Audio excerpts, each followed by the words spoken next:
La Navidad es más que regalos. Aquí estuvimos leyendo estos dos pasajes de la Biblia que son bien importantes en el Antiguo Testamento. Obviamente no son los únicos que hablan proféticamente acerca de la venida del Hijo de Dios, del nacimiento de Jesús. Isaías es quien habla esta profecía. Y la forma como se dio la profecía, solamente una mente que puede entender a Dios puede entender esto.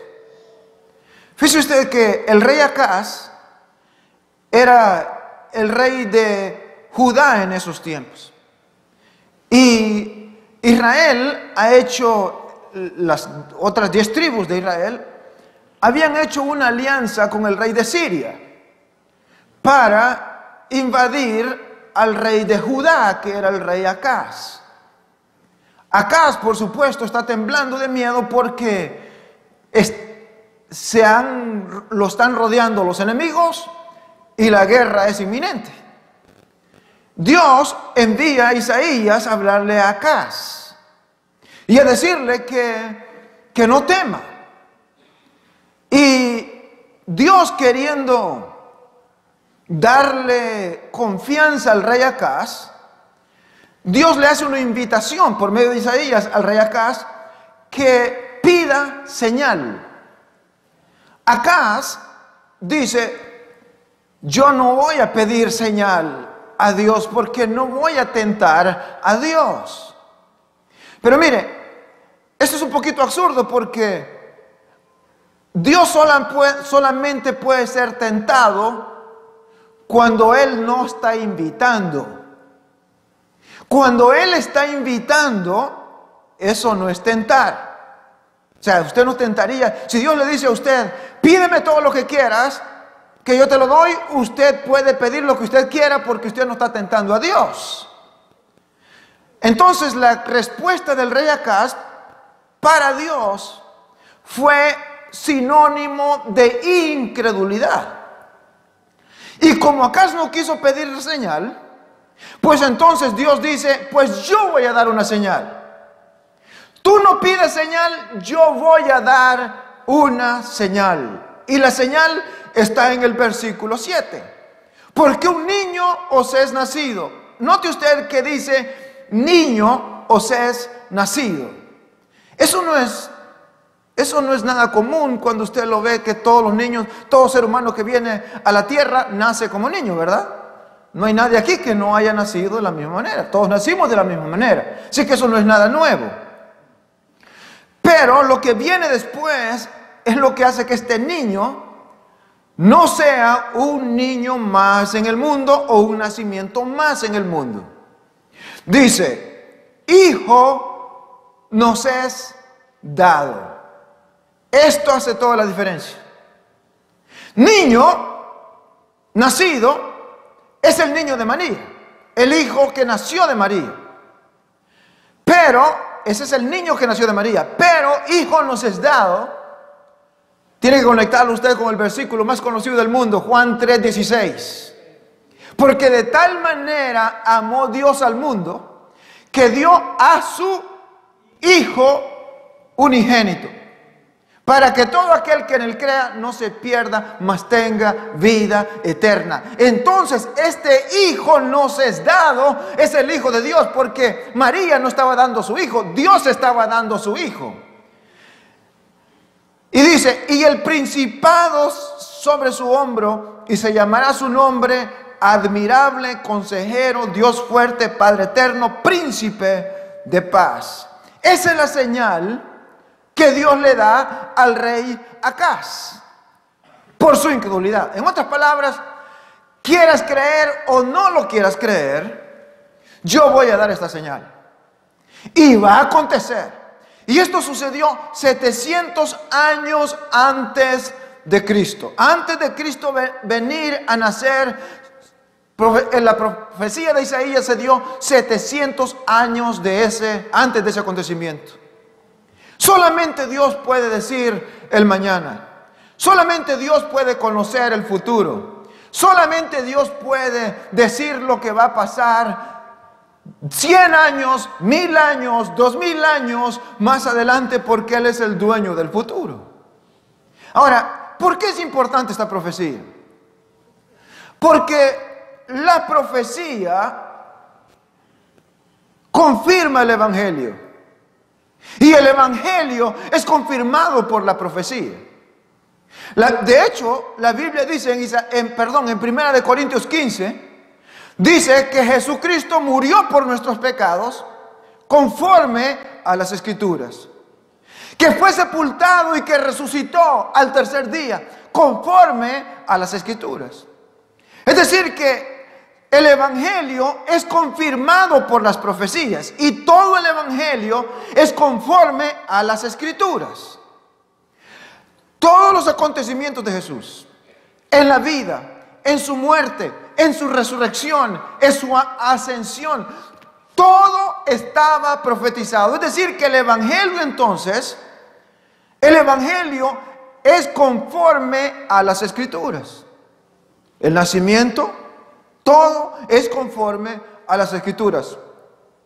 Isaías, de todos los profetas, es como el más elocuente que habla acerca del nacimiento del Señor Jesús y lo habla en detalles. Y no solamente de su nacimiento, también en el capítulo 53 habla en detalles de su muerte. También más adelante en el capítulo 66 habla de su reinado aquí en la tierra y lo hace con lujo de detalles. Todo esto es importante. Primero, tenemos que entender una cosa: su nacimiento. Porque Isaías profetiza el nacimiento virginal de nuestro Señor Jesucristo. En el versículo 14, por tanto el Señor mismo os dará señal. He aquí la Virgen concebirá. La Virgen concebirá y dará a luz un hijo. Esta forma de nacimiento es lo que hace que Jesucristo sea Jesucristo. Porque Él, naturalmente, todos hemos nacido de la misma manera. Todos los que estamos aquí somos el resultado de una unión entre dos seres que se amaban, padre y madre, o hombre y mujer, y de esa unión resultamos nosotros. Así han sido todos los seres humanos que han nacido. Pero el nacimiento de Cristo es diferente. Porque Jesús, aquí el profeta lo está profetizando, y como lo leyó Pierre hoy temprano, la lectura de Pierre hoy era solamente el cumplimiento de esta profecía. Si ustedes estaban aquí temprano, cuando iniciamos el servicio, se leyó de San Lucas capítulo 2, a todos los primeros 20 versículos de San Lucas 2, y allí habla el cumplimiento de esta profecía 700 años más tarde. Dice, por tanto el Señor no os dará señal. El nacimiento de Jesús fue una señal para la humanidad. Porque, hermanos, ¿por qué es esta señal tan importante? Si Jesús nació como cualquier otro niño, o como hemos nacido nosotros, entonces Jesús no es Dios, es hombre. Si Jesús no tuvo un nacimiento o no nació de una virgen, entonces Jesús es hombre igual que todos nosotros. Pero si Jesús nació de una virgen, eso significa que no fue engendrado por hombre, porque usted sabe cuál es el proceso natural para el nacimiento, ¿verdad? Todos lo sabemos. Pero dice que la virgen concebirá, significa que concebirá no de hombre, porque entonces en el momento que concibe ya deja de ser virgen, ¿cierto? Entonces ella concibe, está embarazada, pero sigue en su estado de virginidad. y dará a luz un hijo. Lo dio a luz. Y la última parte es lo que complementa todo. Y llamará su nombre Emmanuel. Aquí no encontramos la traducción de la palabra Emmanuel. Lo encontramos en Mateo, encontramos en Lucas 2, en Lucas 1. También que Emmanuel significa Dios con nosotros. Entonces, si completamos el pensamiento, el que iba a concebir esa virgen era Dios, y ese niño, ese hijo, era Dios. Jesús es Dios, siempre ha sido Dios, y más adelante yo le voy a demostrar que Él siempre ha sido Dios. Y mientras estamos celebrando hoy la Navidad, no debemos de acercarnos en adoración a un niño indefenso, porque él ya no es un niño indefenso en los brazos de una madre y dependiente de una madre. Hoy es el Rey de Reyes y Señor de Señores, y merece adoración, merece que nos acerquemos a Él con toda prudencia, con todo temor, y que lo adoremos como Él se lo merece. El milagro más grande de Jesús fue la encarnación. Y esa profecía tiene que ver con esa encarnación. Dice Filipenses capítulo 2, versos 5 al 7. Haya pues en vosotros este sentir que hubo también en Cristo Jesús, el cual siendo en forma de Dios, no estimó el ser igual a Dios como cosa que aferrarse, sino que se despojó a sí mismo, tomando forma de siervo, hecho semejante a los hombres. Versículo 6 es clave, no sé si lo tienen aquí, no es ahí. El cual siendo en forma de Dios, no estimó el ser igual a Dios. Algo que es igual es algo que no tiene, usted lo puede ver por ambos lados y siempre lo va a ver de la misma manera.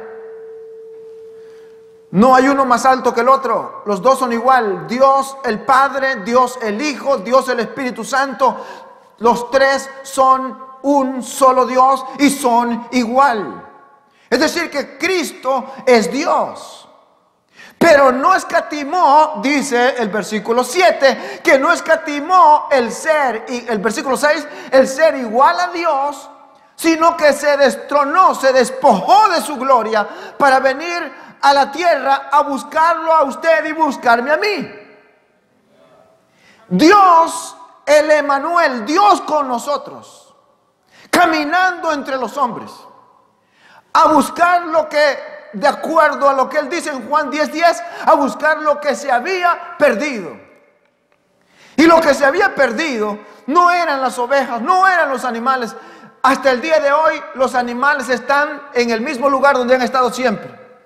Lo que se ha perdido de la creación de Dios no son los animales, somos los seres humanos los que nos hemos perdido. Usted no ve mono con mono, pero sí ve hombre con hombre. Usted no ve una mona con una mona, pero ve mujer con mujer. Es porque la humanidad, el ser humano es el que se ha perdido. Y Cristo vino a buscar lo que se había perdido. Y todavía Él está en el negocio de buscar lo que se ha perdido. Si tú te sientes perdido, Cristo es el camino. Si tú te sientes que no tiene sentido tu vida, Cristo es la vida. Si te sientes que tu vida no tiene razón de ser, Él es la vida misma. Y en Dios se encuentra todo lo que tu corazón tanto anhela. El hombre busca felicidad, anhela felicidad, busca y trabaja y lucha por tener la felicidad. Y aún ni siquiera saben lo que es la felicidad. Buscan la felicidad sin saber lo que es la felicidad. La felicidad para mí es bien sencillo. es estar bien satisfecho en Dios, es que Dios llene toda tu vida, es que Dios llene todo tu ser, que Él sea el que llene toda partícula de tu vida. Y esa es la felicidad. El milagro del nacimiento de la Virgen fue una gran señal. Porque el nombre que dice Isaías, el nombre Emmanuel, Dios con nosotros, era un anuncio de la encarnación de Jesús. Esa encarnación tiene que ver con Él tomar cuerpo humano. Note usted que no es reencarnación, es encarnación. Y Él se encarnó y tomó nuestra forma, nuestra naturaleza. Y esos 33 años que Él vivió en esa naturaleza, se sometió a esa naturaleza. Sufrió hambre, sufrió sed, sufrió desprecio, fue lo que más sufrió. Y todo lo hizo por usted y por mí. Isaías luego pasa en el capítulo 9, en el versículo 6, a hablar de los nombres que habría de tener este hijo o este niño que él está profetizando. Versículo 6, capítulo 9, y aquí es donde me quiero concentrar un poco. Porque un niño nos es nacido, hijo nos es dado, y el principado sobre su hombro.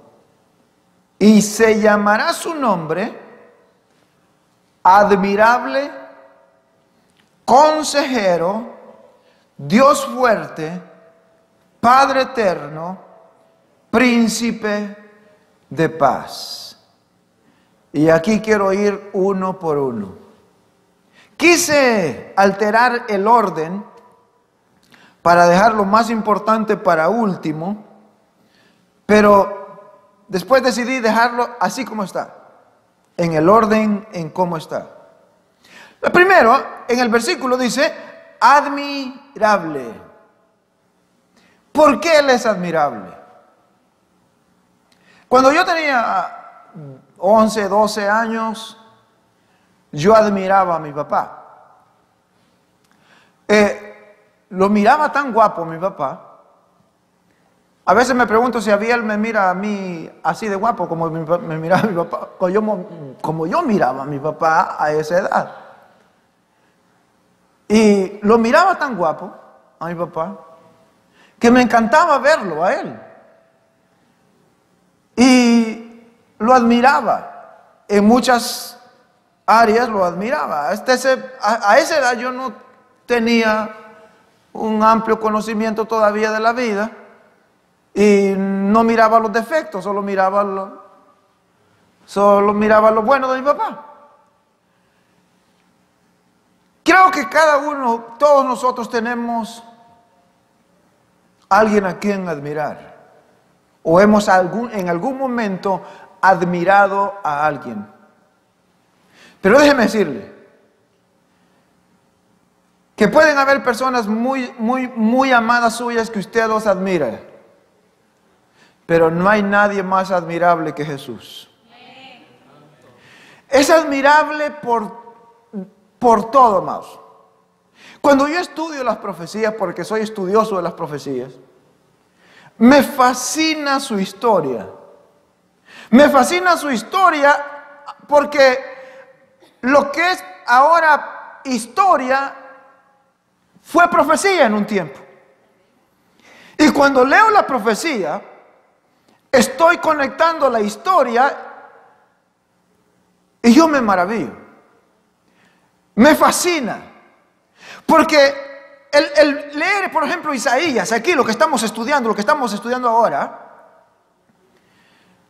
con los nombres, con que habría de ser conocido este niño, cómo habría de nacer, cómo Miqueas en el capítulo 5, en el versículo 2, habla del lugar donde habría de nacer, cómo otros, Daniel también habla del nacimiento de ese Mesías y también habla de su muerte en el capítulo 9, en el versículo 26. Es maravilloso porque es admirable por todos lados que lo veamos. Jesús es admirable en su nacimiento. Porque mire, y lo he dicho varias veces, si usted hubiese tenido la oportunidad de escoger dónde nacer, lo más seguro que usted hubiese escogido Estados Unidos, porque para el mundo entero Estados Unidos es el mejor lugar para nacer, ¿no es cierto? No porque aquí no porque nazca aquí va a nacer con ojos verdes, pero usted ya nace con la ciudadanía, ¿no es cierto? Y tanto que peleamos por esa cosita, por ese papelito. Entonces, si usted hubiese hubiera tenido la oportunidad de escoger dónde nacer, usted hubiese escogido Estados Unidos. Si hubiese tenido la oportunidad de escoger la familia, posiblemente hubiese escogido una familia de ojos verdes. Si hubiese tenido la oportunidad de escoger, hubiese escogido también la raza, la fecha de nacimiento, qué sé yo, lo que hubiese podido escoger. Cristo fue el único que tuvo el privilegio de poder escoger dónde nacer. Ahora, si usted es hijo del rey, usted querría nacer en un palacio, en una cuna de oro.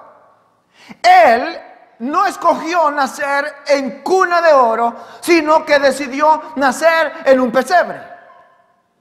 Si usted tuviera todos los poderes que él tuvo, de escoger la clase de vida que usted hubiese querido tener en el palacio, con los reyes, él escogió la pobreza.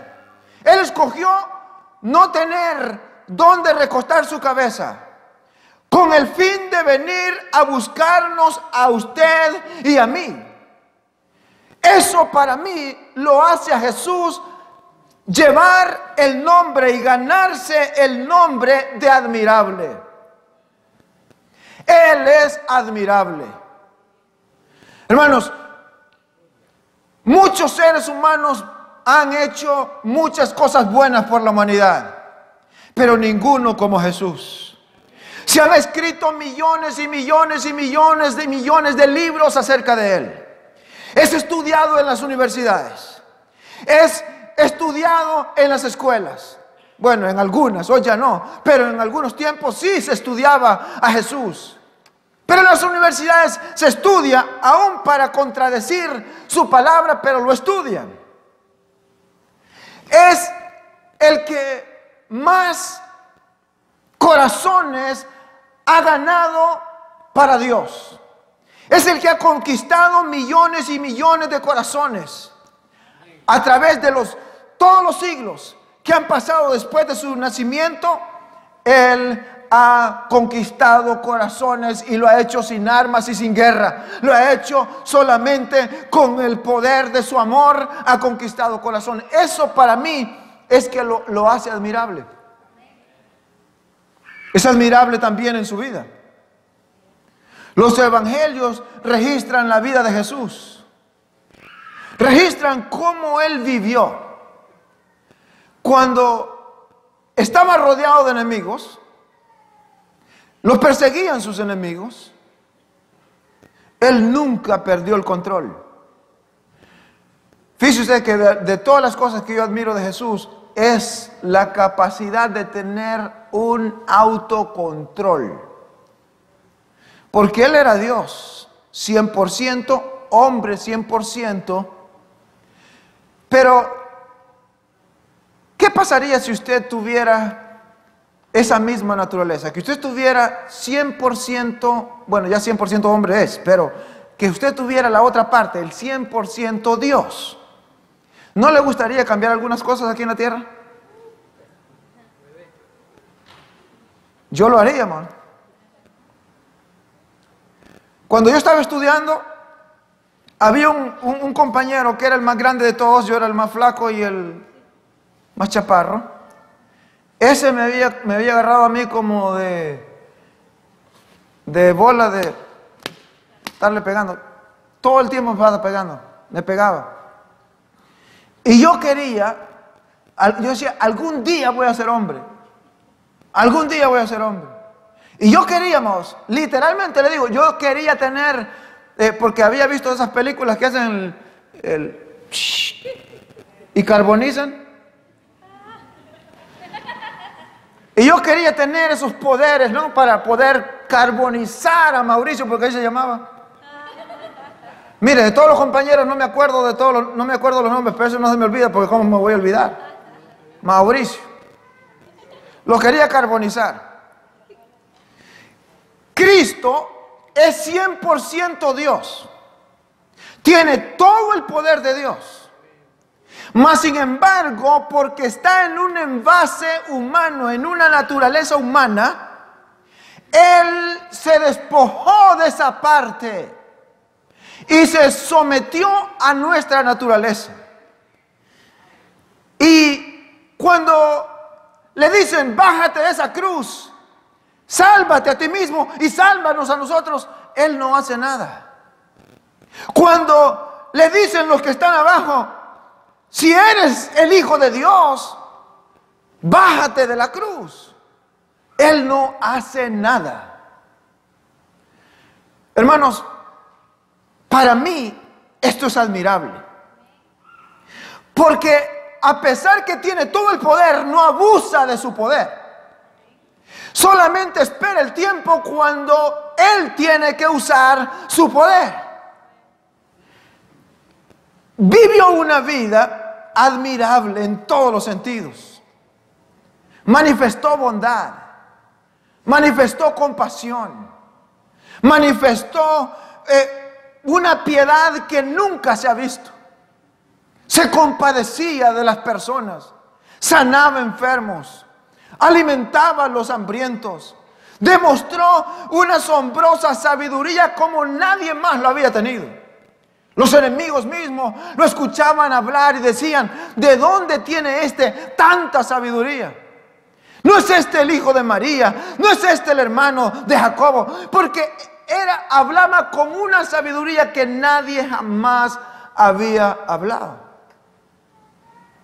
Admirable en todos los sentidos. Admirable en su muerte.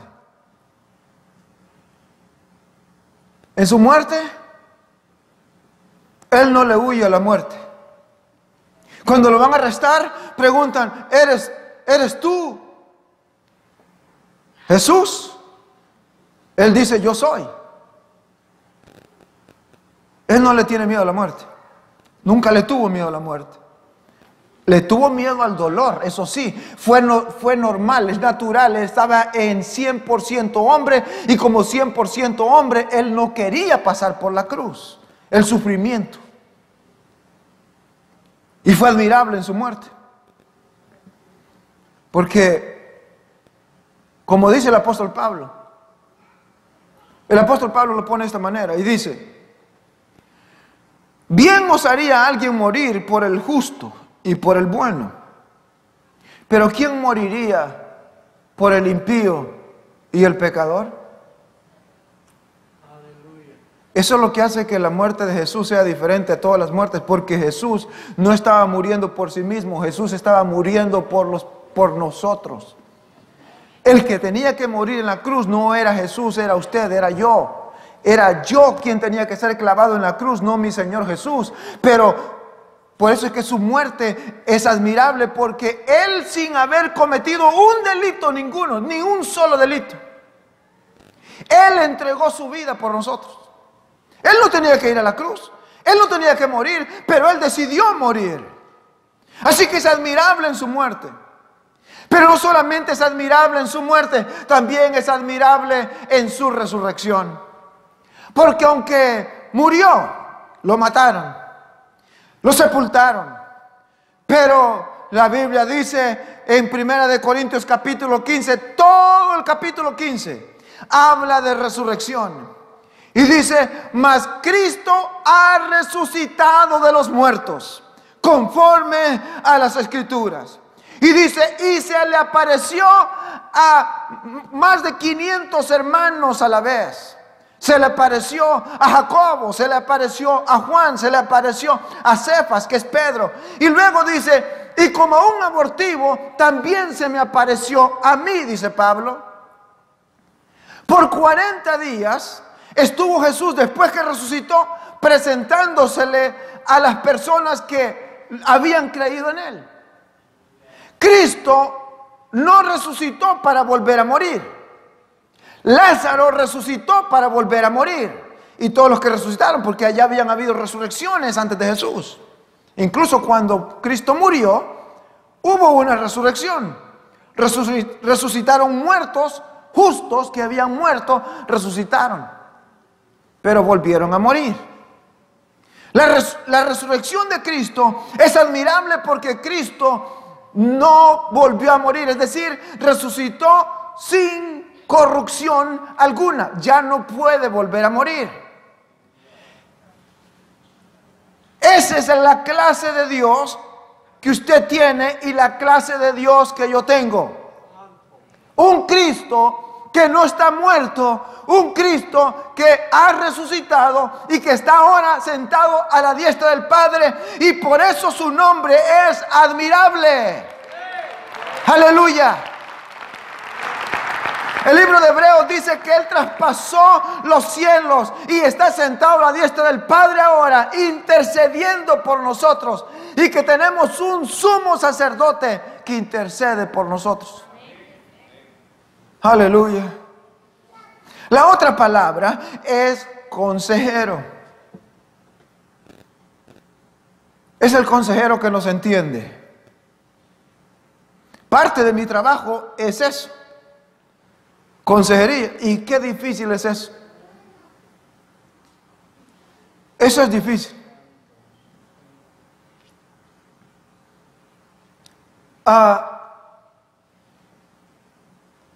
Poder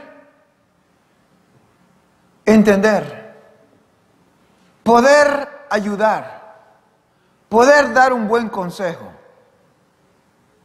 Pero mire, el nombre que dice Isaías que llevaría este niño de consejero va en línea con lo que dice Hebreos capítulo 4. Dice que tenemos a un sumo sacerdote que nos entiende. Es decir, nos entiende porque Él ha estado ahí. Nosotros, cuando alguien fallece, le decimos al doliente, sentimos mucho. Pero yo creo que, y déjeme decirle que de todas las cosas donde yo me siento limitado es ahí. Porque ¿cómo usted a su madre y a su padre no hay forma? O a un padre que ha perdido a su hijo o a su hija, no hay palabras. Eso es nuestra propia limitación. No nos permite decirle a la persona exactamente, porque tampoco podemos sentir el dolor como lo están sintiendo ellos. Pero Jesús, el consejero, Él te entiende perfectamente porque Él ha estado ahí. Él experimentó la soledad. Si tú estás viviendo la soledad, Él la pasó, Él la vivió la soledad. Si tú has sufrido desprecio, Él fue despreciado desde antes de su nacimiento. Toda su vida fue despreciado. Si está sufriendo la necesidad de ser comprendido, Él nunca fue comprendido. Apenas un puñadito de gente lo comprendió, lo entendió. De ahí todo el mundo no lo entendía. Nunca lo entendieron. Los escribas, los fariseos, nunca lo pudieron entender. Así que Él ha estado ahí. Hoy vamos a los psicólogos, hoy vamos a que nos lean la mano para que nos digan cuál es la solución, cuál es el remedio. Déjeme decirle que el consejero Jesús, Él te conoce perfectamente, sabe lo que necesitas, sabe lo que tienes que hacer. Y en Cristo está la medicina para tu alma. Ahí está todo. No tienes que ir a consejero, no tienes que ir a psicólogo, solamente tienes que venir a Jesús, que es el consejero verdadero. Aleluya. Hermanos, esas líneas de 1-900 para los psíquicos están ocupadas todo el tiempo, con gente buscando ayuda, cuando la ayuda está en los brazos de nuestro Señor Jesucristo. Fue por eso que Él vino. Fue por eso que Él vino a nacer en un pesebre. Hoy nosotros lo adornamos y lo adornan con árboles y todas esas luces. Pero déjeme decirle que no era así de bonito el pesebre cuando Él nació. Pero ¿qué sentido tendría que Él hubiese nacido en ese pesebre, hediondo pesebre, para venirte a buscar a ti y a mí? Y aquí, 2000 años más tarde, rechazar su mensaje, rechazar su consejo. Su consejo es: ven a mí, todos los que estáis cansados y cargados, vengan a mí y yo los haré descansar. Él no dice vayan al psicólogo, Él dice vengan a mí. Si Él te dice que vengas a Él, es porque Él es la solución. Aleluya.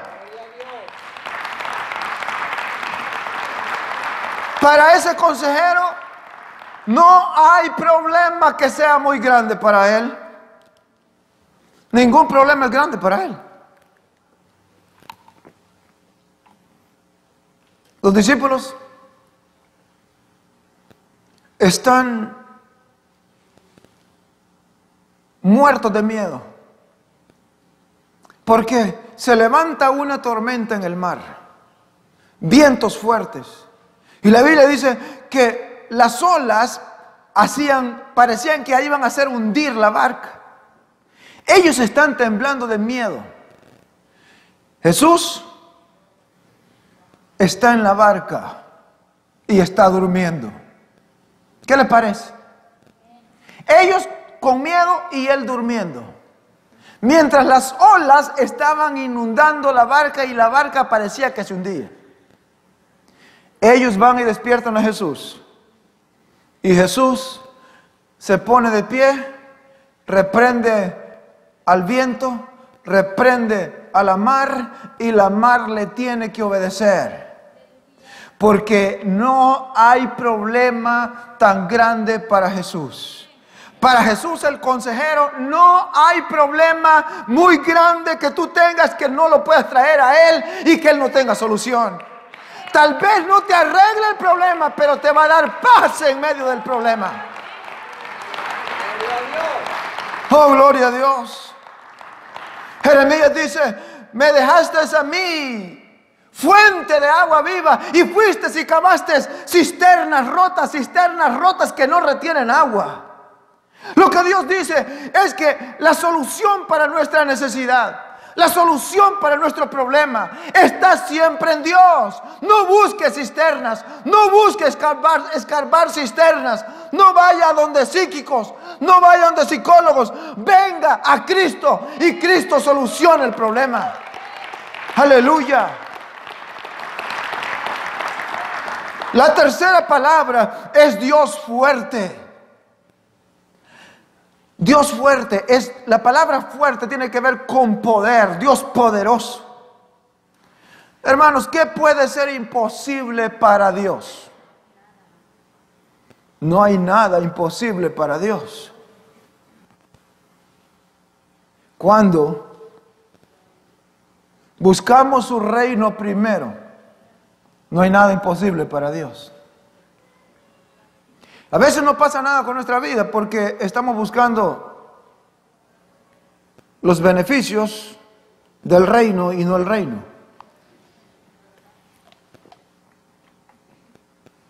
Dios fuerte. Hermanos y amigos, muchos se han proclamado dioses. Muchos son adorados como dioses. Buda es adorado como un dios. Mahoma, Confucio. Pero esos dioses no pueden hacer nada por ti, porque son muertos. Son dioses que no existen. Pero mi Dios, nuestro Dios, el Dios que profetizó desde Génesis 3:15, que habría de nacer ese niño en ese pesebre, en ese lugar, y que ese niño habría de aplastar la cabeza de Satanás, y que 4000 años o más tarde cumplió su promesa, y que vino, nació, murió y resucitó, y dijo que se iba y que volvería. Ese Dios es un Dios que cumple promesas. Si hay algo que tú tienes que saber de Dios, es que Dios es un Dios que promete y cumple lo que promete.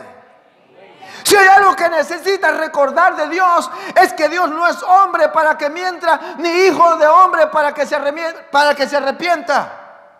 Dios es un Dios fuerte. Dios es un Dios poderoso. Es poderoso para salvar. Es poderoso para liberar. Es poderoso para redimir. Es poderoso para darte vida cuando no quieres vida. Yo estaba buscando la muerte y Él me dio vida.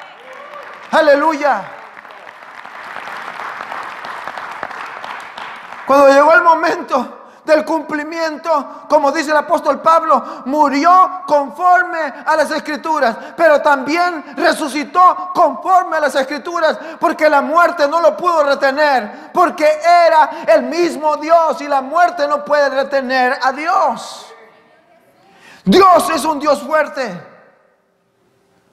La otra palabra es el versículo, es la cuarta palabra, Padre eterno. Óigame, Cristo dice en Juan 8, antes que Abraham fuese, yo soy. Es como si dijera, yo soy el padre de Abraham. Y también dijo que antes de Moisés, padre de Moisés.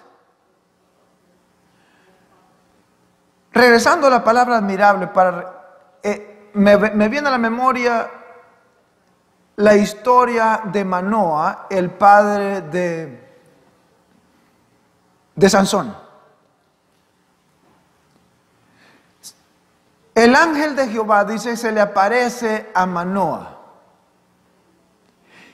Y Manoa quiere hacer una cena con este ángel del Señor, pero Manoa no sabe que es un ángel, ni que es el ángel de Jehová. Y cada vez que usted ve en el Antiguo Testamento, cuando usted lee el Antiguo Testamento y lee que dice, y el ángel de Jehová se le apareció a ese ángel de Jehová, no es Gabriel, no es Miguel, es Cristo. Y le dice, Manoa le dice, ya después que ya terminaron la comida, que cenaron, le dice, dime cuál es tu nombre para que te honre cuando esto se cumpla. Es que él vino para decirle de que su esposa iba a dar a luz un hijo.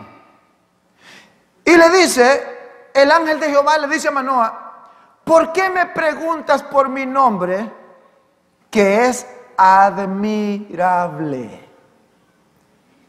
¿Y quién dijimos que es el admirable? Es Jesús. Quise regresar ahí para que usted entienda, mi amigo y mi amiga, que en el pesebre Dios no estaba naciendo, porque Dios no nace. Dios se encarnó. Por ahí dicen María, madre de Dios. Y Dios no tiene madre. Dios solamente es Padre, es Hijo y es Espíritu Santo. Dice en Juan 5, 8:58, antes que Abraham fuera, yo soy. Entonces, si es Padre eterno, es un Padre que ama, es un Padre amoroso, es un Padre que te entiende. Por eso es que Él quiere ser todo, y todos estos nombres tienen que ver con algo que posiblemente tú necesitas en tu vida. Hay personas que nunca tuvieron un padre y anhelan haber tenido un padre. Déjame decirte que Dios es el mejor padre que hay. No hay mejor padre que Dios. Hay personas que van con ese vacío de que nunca tuvieron un padre o que nunca tuvieron una madre. No voy a decir que Dios va a ser tu madre, pero Él llena, lo que quiero decir es que Él llena todo vacío de tu vida porque Él te entiende. Porque Él te entiende. Él comprende. Y no solamente te comprende, sino que su amor lo llena todo. Cuando Él llega a tu vida, Él llena todo vacío de tu vida. De tal manera que ya aquello que por lo que tanto te afanabas y lo que tanto te oprimía, ahora ya no es preocupación porque ya Dios sació toda tu necesidad, todo tu vacío. Por eso es que Él es el Padre eterno. Y no solamente es Padre eterno porque te entiende, sino también porque te ofrece vida eterna. Nadie te ofrece eso, solamente Dios. La quinta palabra es príncipe de paz. Este príncipe de paz trae paz. ¿Por qué se habría de llamar príncipe de paz si no da paz? Cristo lo dijo en Juan capítulo 14, verso 27. La paz os dejo, mi paz os doy. Yo no os la doy como el mundo la da. No se turbe vuestro corazón, ni tenga miedo. Él ofrece una paz que solamente la puede ofrecer. El mundo, para obtener paz, tiene que pelear, tiene que luchar por la paz. Y por eso Estados Unidos está en todas partes del mundo para mantener la paz, para mantenerla a base de armas, a base de guerra, a base de derramamiento de sangre. Pero Cristo da una paz. Una paz, primero esa paz es con Dios. Déjeme decirle que esa paz tiene dos vías. La primera es una paz con Dios. La Biblia dice que todo el que ama al mundo es enemigo de Dios, dice Santiago capítulo 4, verso 4. Dice, oh almas adúlteras, ¿no sabéis que la amistad del mundo es enemistad contra Dios? Si somos del mundo y estamos viviendo para el mundo, automáticamente somos enemigos de Dios. Y si somos enemigos, estamos en guerra con Dios.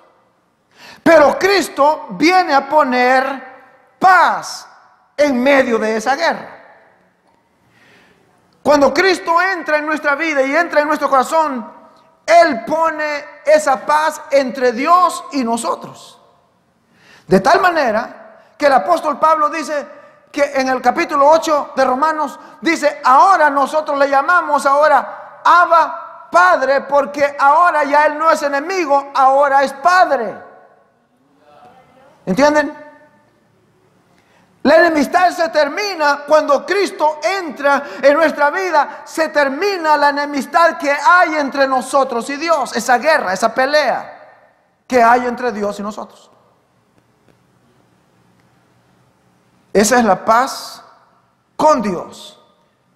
Romanos 5:1 dice, justificados pues por la fe, tenemos paz para con Dios por medio de nuestro Señor Jesucristo. Por la fe. ¿Cómo obtienes esa paz? Con Dios. Es a través de la fe. Creyendo en el mensaje de Jesucristo. Creyendo en el Evangelio del Señor Jesucristo. La palabra misma lo dice. Justificados pues por la fe. ¿Qué significa eso? Por la fe significa que no tienes que sentir que hoy tienes que venir al Señor. No, no tienes que sentirlo. Hay personas que dicen, cuando yo lo sienta, entonces lo voy a hacer. Nunca lo vas a hacer. Hay personas que dicen, cuando sienta el dolor del arrepentimiento, entonces lo voy a hacer. El dolor del arrepentimiento viene después que nos convertimos a Cristo y que le damos nuestra vida a Cristo, porque el dolor por el pecado viene por conciencia de la santidad de Dios y de nuestra condición, no antes. Otros dicen, yo quiero sentir que quiero llorar para hacerlo. No tienes que sentir llorar. Simplemente tienes que creer que este es el evangelio de Jesucristo y que Él vino para nacer en un pesebre y morir en una cruz para buscarte a ti, para salvarte a ti. Y eso es todo lo que necesitas, creer, eso es todo. Y luego está la paz de Dios. Esa paz de Dios es la que Pablo dice en Filipenses capítulo 4, dice, y la paz de Dios que sobrepasa todo entendimiento, dice, guardará vuestras vidas en Dios. La paz que sobrepasa todo entendimiento es la paz interior que viene como resultado de tener paz con Dios. Usted no puede tener paz de Dios interior si no tiene paz con Dios, si no ha arreglado las cosas con Dios, no puede tener paz. Oh, gloria a Dios. Isaías también habla de su reino, de su reinado, y aquí ya voy terminando. Verso 7. Y lo dilatado de su imperio y la paz no tendrán límite sobre el trono de David y sobre su reino, disponiéndolo y confirmándolo en juicio, en justicia, desde ahora y para siempre. El celo de Jehová de los ejércitos hará esto. Mire usted, Isaías no solamente está profetizando el nacimiento de Jesús, sino que también profetiza también el reino de Jesús. Cristo es Rey. Y déjeme decirle que el mundo necesita un verdadero gobernante en el mundo. En 1998 las Naciones Unidas, usted sabe que ellos siempre tienen las cumbres de las Naciones Unidas, hacen 2 o 3 al año. Y en 1998 la hicieron aquí en Washington, yo bien recuerdo, porque en esas cumbres siempre hay protestas. Y estaban los que estaban protestando. Y ahí dijeron, en esa reunión de las Naciones Unidas, dijeron, el mundo necesita alguien que pueda poner paz en el mundo.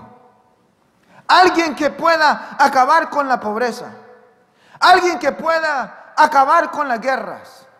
Alguien que sea capaz de gobernar el mundo, dijeron ellos. Y luego dijeron, si viene de Dios, bueno, y si no viene de Dios, no importa. En otras palabras, no importa si viene del diablo, pero queremos a alguien que sea capaz de acabar con la guerra en el mundo. Déjeme decirle que Cristo viene a establecer un reino aquí a la tierra. La tierra está sedienta de justicia. Nicaragua necesita justicia. Venezuela está sedienta por justicia. Todo Venezuela está huyendo de un dictador. El mundo necesita justicia, pero pronto viene la justicia verdadera. Cuando Cristo venga a establecer su reino, es un reino de justicia, de paz verdadera en la tierra. Yo veo las noticias, escucho las noticias, porque me gusta mantenerme informado de todo lo que pasa en el mundo. Y cada vez me convenzo que el ser humano está destruyendo su propio hábitat. Estamos destruyendo nuestro propio mundo. La corrupción, los delitos, el robo, todo lo que está pasando en el mundo, el hombre mismo está haciendo que su tierra, su planeta, su hábitat no sea habitable. Somos tan complicados. Somos seres humanos tan complicados. La complicación del ser humano radica en no tener paz con Dios. Cuando se llega a tener paz con Dios, podemos tener paz con los demás. Si no tenemos paz con Dios, vamos a tener guerra con Dios y con todo el mundo. ¿Quieres cambiar tu mundo? Cambia tu interior. Arregla tu vida con Dios. Rompe ya con esa enemistad y ven a Cristo. A través de Cristo arreglas el problema con Dios. Y entonces puedes hablar de paz. Queremos paz. Anhelamos paz. Queremos un mundo de paz. Pero no hay paz sin Dios.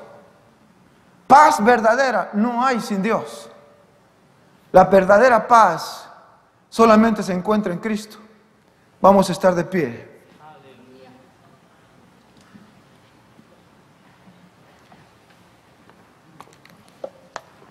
En su reino, con eso y bien establecer justicia. La Biblia dice también en el capítulo 8 de Isaías, dice que Él viene también a establecer una amistad con los animales. El animal ya no va a comer más animales, ni va a haber guerra entre el hombre y el animal. Va a haber una paz. Y queremos un jardín del Edén, pero fuera de Cristo no hay jardín. Fuera de Cristo no hay jardín. ¿Qué es lo que estamos diciendo, amigo y amiga? Es que Jesús, el admirable, quiero que vuelvan a poner ese texto, por favor, Isaías 9, 6. ¿Están allá o no? Isaías 9, 6.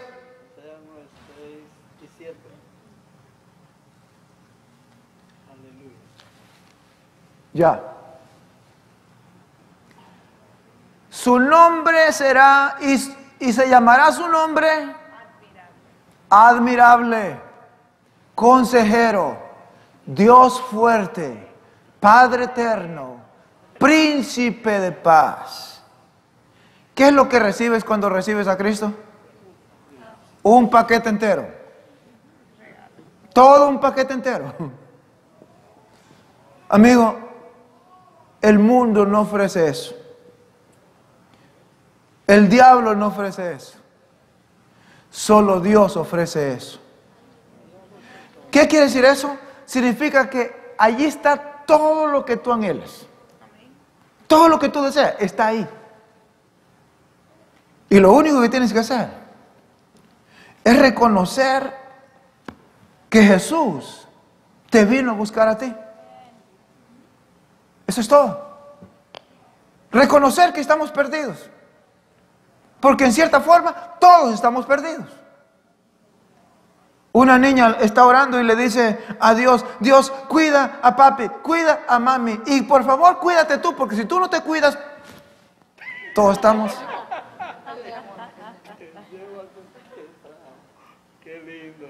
Amigo,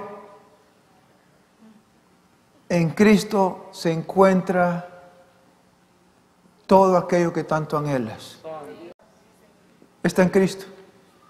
Buscas no ser rechazado. Él dice: todo el que viene a mí, yo no lo echo fuera, no lo rechazo. ¿Te sientes que nadie te ama? ¿Sabes qué dice Él? ¿Sabes qué dice la Biblia?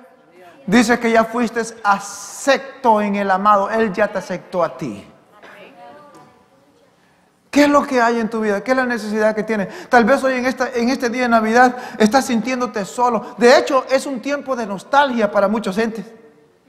No tienes que sufrir nostalgia, no tienes que sufrir ese vacío. Ven a Cristo y Él va a llenar toda esa nostalgia. Él lo va a quitar. Él va a quitar todo eso. Eso es todo. Hoy en esta tarde, yo quiero decirte cómo comencé esta tarde. Mi vida cambió cuando Cristo nació en mi corazón un 10 de noviembre. Y tu vida puede cambiar hoy, esta tarde, si permites que Cristo entre también en tu vida y nazca en tu corazón. Le estamos celebrando el cumpleaños a Jesús. Y sería absurdo hacer una fiesta de cumpleaños para Ramsés, digamos. Él es el cumpleañero y yo hago la fiesta, pero el cumpleañero no está.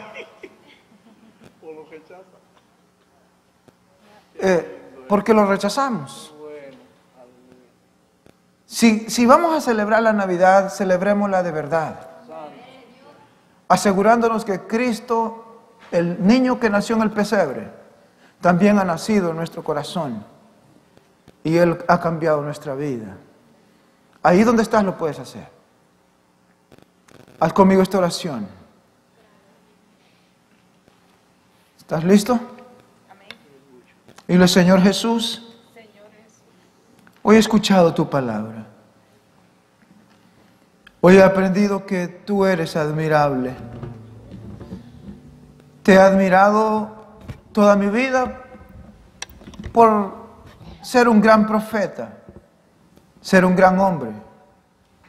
Pero hoy te quiero admirar como el gran Dios, el gran yo soy. Dios, hoy vengo a ti, arrepentido, reconociendo mi pecado, reconociendo, Señor, que estoy perdido sin ti, que necesito tu perdón, que necesito ser encontrado. Aquí estoy, Señor, tal como estoy. Señor, estoy vacío, estoy con todas mis cargas.